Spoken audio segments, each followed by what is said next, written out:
Amém, Jesus é o Senhor. Vamos então abrir a Bíblia em 1 Timóteo, capítulo 1. Aleluia.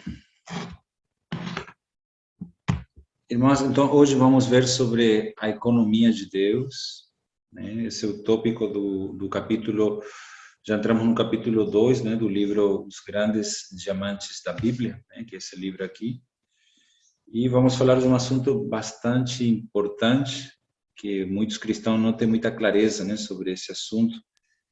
Então, a economia de Deus, né, o que é a economia de Deus e onde está isso na Bíblia. Então, vamos ler aqui 1 Timóteo 1, versículo 3 e 4, né? Fala assim: quando eu estava de viagem rumo da Macedônia, te roguei permanecesses ainda em Éfeso para admoestar-des a certas pessoas, a fim de que não ensinem outras doutrinas, nem se ocupem com fábulas, nem genealogias sem fim, que antes promovem discussões do que, e aqui aparece essa palavra, né? Aqui na nossa versão foi traduzido como serviço de Deus, mas essa palavra serviço é oikonomia no grego, né? Economia de Deus na fé.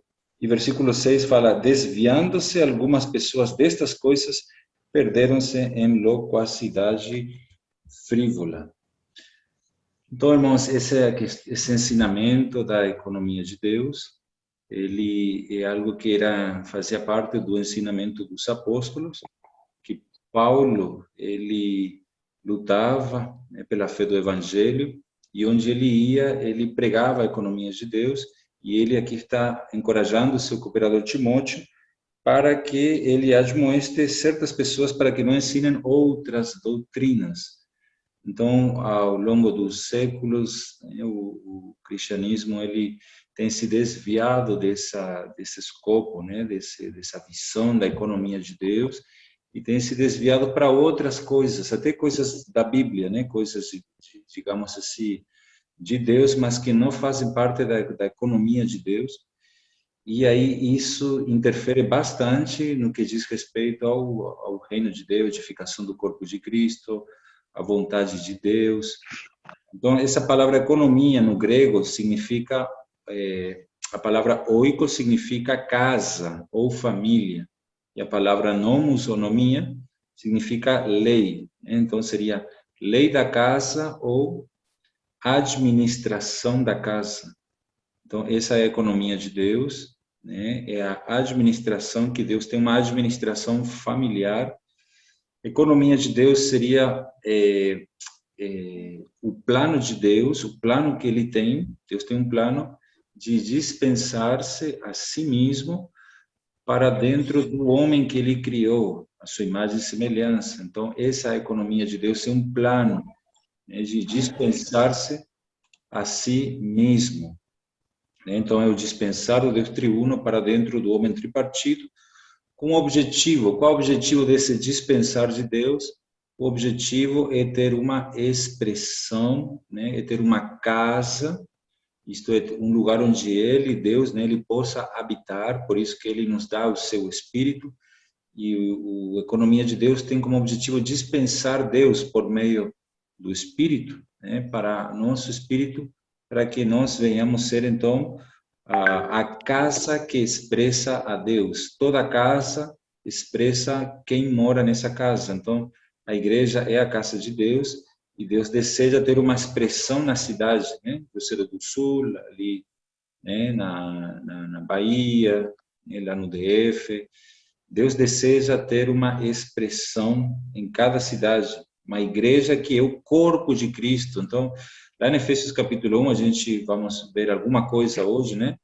Começa com essa revelação da economia de Deus, do plano de Deus, do dispensar do Pai, do Filho e do Espírito, e termina o capítulo com a igreja como corpo de Cristo, como a expressão de Cristo. Então, esse é um pouco da economia de Deus, né? Assim como uma casa, o dono ou a dona, né? Ele tem ou ela tem uma administração de abastecer a despensa, né? Abastecer a despensa, a casa. Também Deus então tem sua economia, né? Isto ele sabe muito bem o que seus filhos precisam, o que seus filhos o quanto eles precisam, né, de alimentos, ele, o dono da casa. E desse modo, né, ele usa irmãos, mordomos, irmãos, né, da liderança, para ir até essa despensa, né, e obter alimento e dar a seus filhos. É por isso que nós somos esses oikônomos, ou esses mordomos, que Deus nos confia o alimento espiritual que está unicamente na casa de Deus, na despensa de Deus, que está na igreja. Nós extraímos desses alimentos e nossa missão é alimentar os conservos, né? Alimentar os filhos de Deus, todos os filhos de Deus, né? Então, o desejo de Deus é esse, irmãos, que nós nos preocupemos, então, em alimentar os filhos de Deus que estão na casa de Deus. Alimentemos eles com quê? Com as riquezas de Cristo, para que os filhos de Deus cresçam de maneira saudável. Então, sobre essa questão de alimentar os conservos, quero ler um texto aqui com vocês em Mateus 24. Mateus, capítulo 24. Versículo 45. Mateus 24, 45.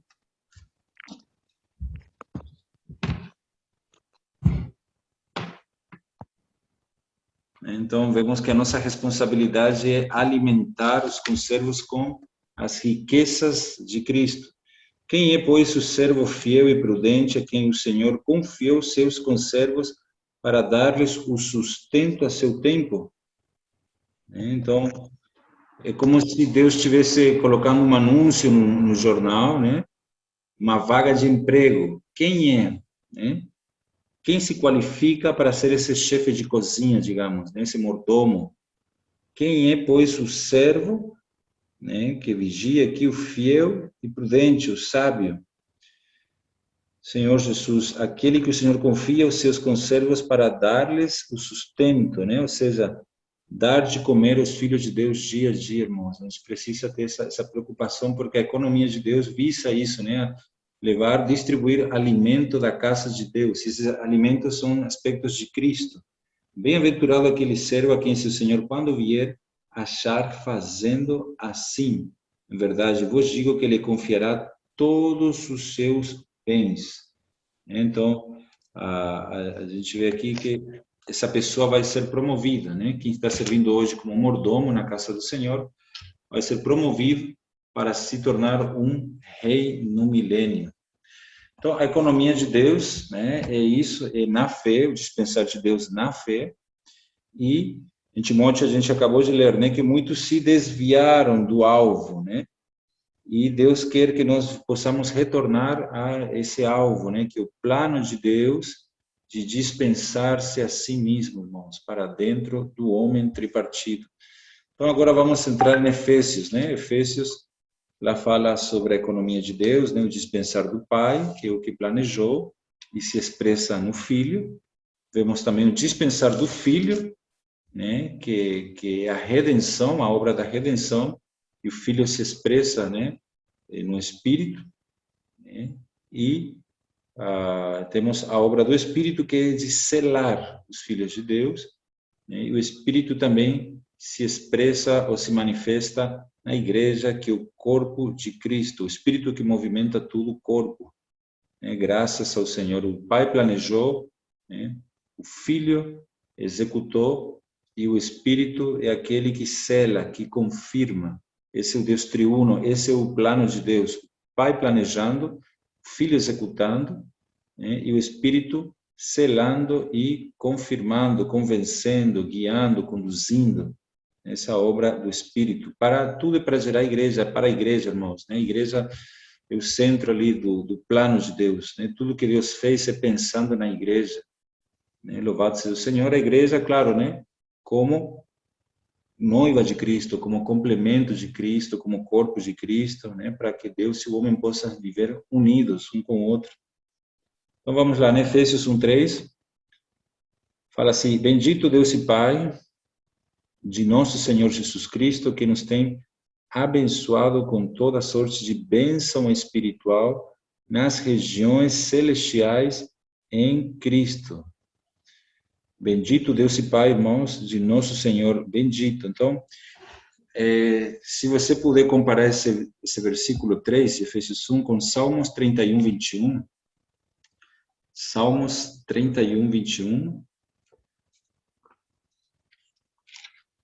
fala assim: Bendito seja o Senhor que engrandeceu a sua misericórdia para comigo numa cidade situada pelos inimigos, e Deus, ele engrandeceu a sua misericórdia. Então, ele nos tem abençoado, né, com toda sorte de bênção espiritual. Por isso que, para a gente entender o tamanho dessa bênção e desfrutar da bênção de Deus, necessitamos de revelação, né, revelação. E essa bênção, irmãos, está nas regiões celestiais, né? Os irmãos falaram agora na conferência, né, bastante sobre mudar de esfera, né? Sair da esfera terrenal e ir para a esfera celestial, para esse lugar, né, nas regiões celestes, em Cristo. Provérbios capítulo 10, versículo 22. Provérbios 10, 22. Fala assim: a bênção do Senhor enriquece, e com ela não traz desgosto. A bênção do Senhor enriquece, irmãos, enriquece. E com ela, ele não traz desgosto. Né? Muito interessante, irmãos. Então, o que nos enriquece na fé é essa bênção do Senhor, que já nos tem abençoado, assim como nos escolheu nele antes da fundação do mundo, para sermos santos e irrepreensíveis perante ele, e em amor nos predestinou para ele, para a adoção de filhos, né, para a filiação, por meio de Jesus Cristo, segundo o beneplácito de sua vontade. Sobre a vontade de Deus, quero destacar 3 palavras. A primeira no versículo 5, o beneplácito ou o bom prazer de sua vontade, isso aí em primeiro lugar.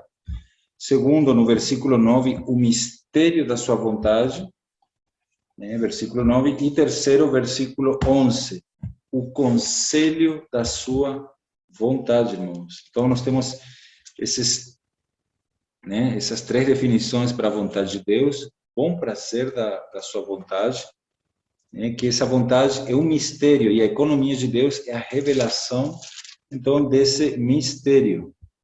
E temos também um conselho da vontade de Deus.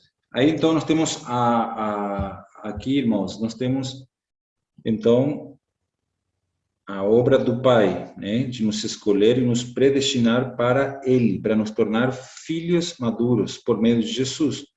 A obra do Filho, está no versículo 6 ao 12, que fala que para louvor da glória de sua graça, que Ele nos concedeu gratuitamente no amado, no qual temos a redenção. Então, essa obra do Filho, a redenção, pelo seu sangue, a remissão dos pecados, segundo a riqueza da sua graça. Essa riqueza são as riquezas da casa de Deus, as riquezas que enriquecem, que fazem parte da bênção de Deus, e as riquezas da sua graça que Deus derramou abundantemente sobre nós.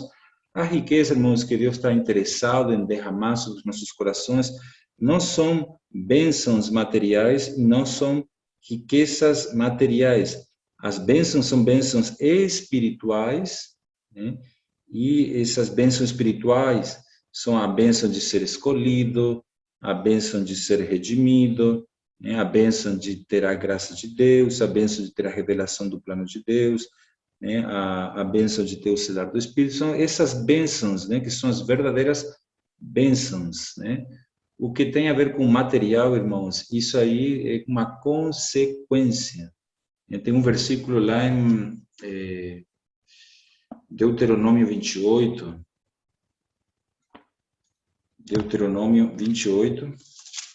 versículo 2: se ouvires a voz do Senhor, teu Deus, virão sobre ti e te alcançarão todas estas bênçãos, que ele vai enumerar, a partir do versículo 3.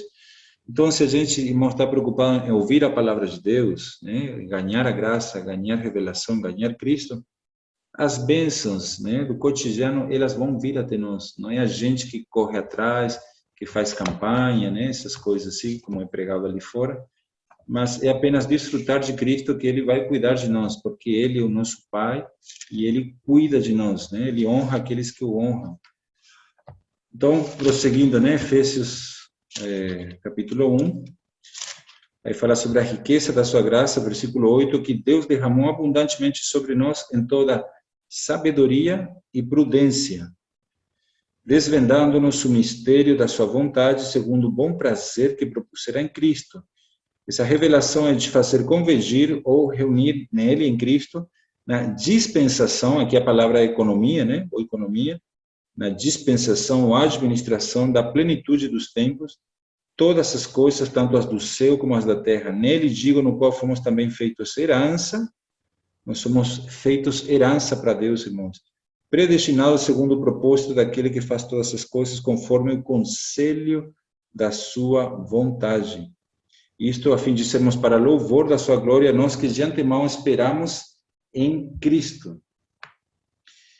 Aleluia. Então, todo mistério, irmãos, precisa de revelação. Nós precisamos de revelação para poder entender essa questão da economia de Deus, né, que é o encabeçamento de Cristo, que Cristo seja a cabeça sobre todas as coisas, que tudo venha convergir em Cristo, né, e nós fomos feitos herança. Louvado seja o Senhor. Versículo 13, em quem também vós, depois que ouvistes a palavra da verdade, o evangelho da vossa salvação, tendo nele crido, fostes selados com o Espírito Santo da promessa. Então, essa aqui é a obra do Espírito Santo. O Pai nos escolheu, o Filho nos redimiu, nos deu a remissão dos pecados, e o Espírito nos selou. O Espírito Santo da promessa, o qual é o penhor, a antecipação, da nossa herança. Louvado seja o Senhor. Até o resgate da sua propriedade em louvor da sua glória. Então, não vamos entrar na herança, o penhor da nossa herança, não vamos entrar na herança por causa do Espírito Santo que nós temos, O Espírito Santo nos faz entrar nessa herança. E aí, prosseguindo, nós temos aí ainda no dispensar do Deus triuno, nós temos aqui uma oração de Paulo, pelos Efésios, e no final, irmãos, versículo 20 em diante, fala: o qual exerceu em Cristo, ressuscitando dentre os mortos, e fazendo assentar à sua direita nos lugares celestiais, acima de todo principado e potestade, poder e domínio, de todo nome que possa referir, não só no presente século, mas também no vindouro, e pôs todas as coisas debaixo dos pés, para ser o cabeça sobre todas as coisas, o deu à igreja, a qual é seu corpo, a plenitude daquele que a tudo enche em todas as coisas. Veja só, irmãos, aqui já para ir concluindo, Assim termina Efésios capítulo 1. Começa com a revelação do dispensar do Pai, do Filho e do Espírito. O Pai nos escolheu, o Filho nos redimiu e o Espírito Santo nos selou. Tudo isso que Deus faz, irmãos, é para que Ele possa cumprir o mistério da sua vontade, O mistério foi revelado aqui, e para pôr todas as coisas debaixo dos pés e para ser o cabeça, Cristo, sobre todas as coisas o deu à igreja. Então, o resultado do dispensar do Deus triuno é a igreja, irmãos. A igreja é o resultado. Quando Deus é dispensado, o resultado é a igreja edificada, a igreja, que é o corpo de Cristo, o corpo de Cristo. E a esperança desse corpo de Cristo é alcançar a maturidade e se tornar a noiva de Cristo, como está lá na frente em Efésios capítulo 5, onde fala que o mistério de Adão e Eva, Efésios 5, 32, Paulo fala assim: grande é este mistério, mas eu me refiro a Cristo e a igreja. Esse é o mistério de Deus, Cristo e a igreja. Então, nós somos a igreja, o corpo de Cristo, e a nossa esperança é alcançar a maturidade espiritual, como fala em Efésios, capítulo 4, versículo 11, Ele mesmo concedeu uns para apóstolos, outros para profetas, outros para evangelistas, outros para pastores e mestres, com vistas ao aperfeiçoamento dos santos para o desempenho do seu serviço, para a edificação do corpo de Cristo, até que todos cheguemos à unidade da fé e do pleno conhecimento do Filho de Deus, a perfeita varonilidade, à medida da estatura da plenitude de Cristo. Então, dessa estatura, quanto dela há em nós, irmãos? Quanto da estatura de Cristo? né? Então, isso aqui faz parte da economia de Deus. Deus quer se dispensar, irmãos, cada vez mais a nós, para que nós nos tornemos um corpo maduro, e quando tenhamos esse corpo maduro, possamos nos tornar a noiva de Cristo, né? O Pai planejou uma noiva para o seu filho, e a igreja, né, aquela que vai se casar com Cristo, que vai ser a rainha no mundo que há de vir, vai reinar com Cristo. Então, a igreja é muito especial para Deus, né? Então, aí voltando a Efésios 1:22, fala que tudo isso é para que Cristo seja o cabeça sobre todas as coisas. Então, o fato de nós ser corpo de Cristo significa que nós pertencemos ao Senhor, somos corpo de Cristo, isto é, a nossa vida não nos pertence. Por quê? Porque nós fomos escolhidos, predestinados, fomos redimidos, que significa comprados, fomos selados pelo Espírito, nos tornamos corpo de Cristo, então Ele é o cabeça. Então, nós não nos pertencemos mais a nós mesmos. Então, isso faz parte do dispensar da economia de Deus, irmãos, e não a nós mesmos. Então, quando não se prega o verdadeiro evangelho, o evangelho puro, a economia de Deus, vão se pregar outros evangelhos, né? Outros evangelhos que levam o homem a viver para ele mesmo, né? Um evangelho que agrada a carne, agrada o ego, agrada a alma, mas que se desviou da economia de Deus, como Paulo falou lá para Timóteo, né? Que muitos se desviaram desses ensinamentos e caíram em loquacidade frívola, né? Um falatório inútil. Então, nós como igreja, nós temos a vida, somos o corpo de Cristo, por quê? Porque temos a vida de Deus dentro de nós, ela está em nós. Então, veja só, o pai proveu, além de o pai prover uma noiva para o filho, o pai proveu um corpo para o filho dele. Ninguém escolhe o corpo em que quer nascer, né? Mas o pai, ele escolheu, Cristo escolheu um corpo para ele, um corpo que o expresse e um corpo que execute alguma coisa, irmãos, que execute o que a cabeça quer. Essa é a economia de Deus. Nós, como igreja, nas cidades, estamos para expressar a Deus e executar a vontade da cabeça, irmãos, que é de suministrar, né, essas riquezas para todos os membros desse corpo, alimentar os conservos, né, cumprir essa é a vontade de Deus, irmãos, né, que nós possamos ter uma conexão de vida, né, com a cabeça e também com os demais membros do corpo. Não adianta eu só ter comunhão com a cabeça, mas se eu não tenho comunhão, os membros não têm comunhão uns com os outros, não tem vida, né? É algo separado. Então, isso é a economia de Deus, né? Então, assim que a cabeça pensa, o corpo se move. E hoje nós temos a palavra profética, que para nós, né, representa o falar de Deus, o falar do Espírito, o toque das trombetas. O Espírito fala e o corpo, todo o corpo se move. Então, o corpo, ele sempre é um com a cabeça, irmãos. Essa é a economia de Deus, e para isso nós precisamos de que Deus derrame mais da sua graça em nossos corações.